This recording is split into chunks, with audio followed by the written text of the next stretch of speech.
Kill Bill is one of my favorite movies of all time. After watching it a couple of years ago, there are just so many iconic moments and lines that I can think of that remind me how much I love this movie so much. But just recently, after rewatching it again, the certain monologue by Bill at the end of part 2 regarding the nature of Superman caught my attention.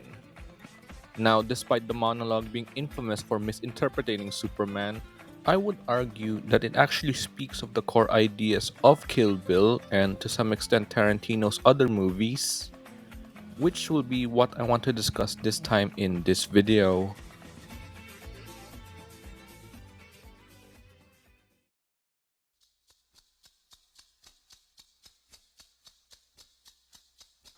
Now, when Bill mentions this monologue, he states that Superman's persona as Superman the hero is who the character actually is, while Clark Kent is nothing more than a cowardly human alter ego. When viewed in the context of the film, the monologue is obviously pertaining to the bride and how Bill associates her with her persona, or rather role, as this almost unstoppable revenge seeking samurai and nothing more. However, what's also interesting about the monologue is when further looking into it, it can also be applied to the other characters and the overall world of Kill Bill. Characters such as the members from the Deadly Vipers from Bernita Green, Ellie Driver, Bud, and Oren, characters in which that are shown throughout the two films as being deadly committed to their jobs as assassins. Jobs in which, just like Bill's assessment of Superman's persona, it becomes almost emblematic of their entire identity, even to the point of overtaking or severing other potential opportunities for their characters to be something more, making them not only seem like these over exaggerated caricatures based on movie tropes, but also in painting this almost cynical and violent world where the characters have no choice with the roles given to them.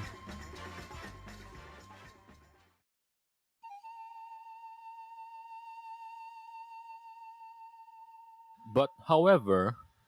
the actual beauty of this monologue and the reason why I wanted to do this video in the first place is that after watching the recent Superman movie and discussions from other Superman fans,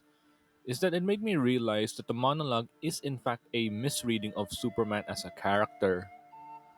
Clark Kent was never just an alter ego, and I think Tarantino knows that as well, as I firmly believe the monologue is intentionally done to be that way,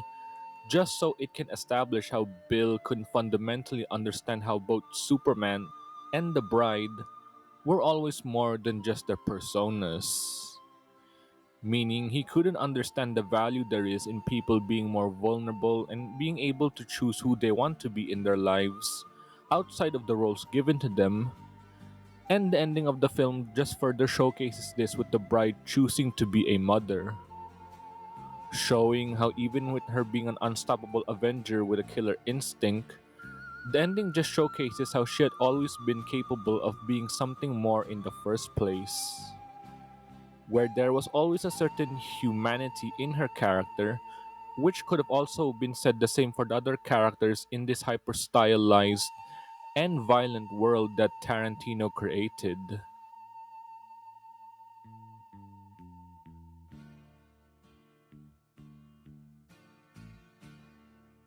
Speaking of which,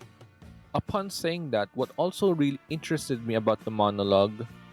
is that when you think about it, it can also be applicable to the overall nature of Kill Bill and honestly all of Tarantino's films,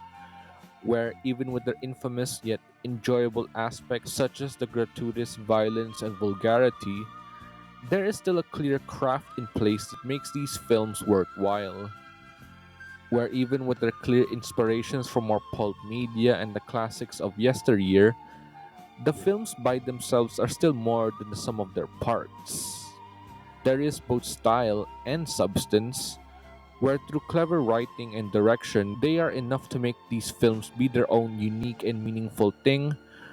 which just goes to show how committed of an artist Tarantino is to his craft, and how Kill Bill in some ways is the purest encapsulation of his style, and why it remains to be one of my favorite movies of all time.